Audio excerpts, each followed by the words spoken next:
بسم اللہ الرحمن الرحیم۔ اس سبق کے اندر نکاح کے بارے میں بتایا جائے گا، یعنی نکاح کے بارے میں کچھ سوالات ذکر کیے جائیں گے اور اسی سبق کے اندر ان کے جوابات بھی دیے جائیں گے۔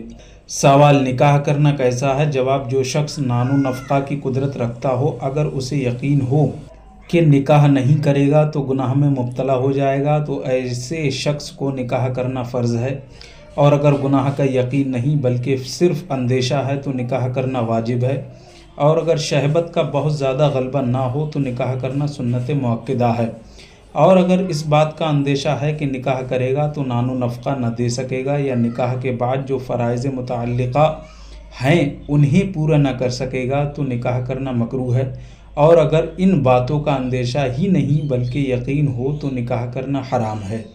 سوال: کن عورتوں سے نکاح کرنا حرام ہے؟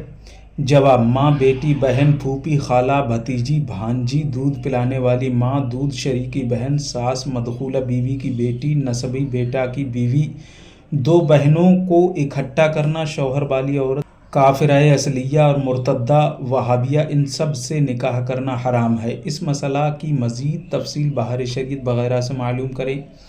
سوال: اگر لڑکا لڑکی نابالغ ہوں تو نکاح کیسے ہوگا؟ جواب: اگر نابالغ ہوں تو ان کے ولی کی اجازت سے ہوگا۔ سوال: ولی ہونے کا حق کس کو ہے؟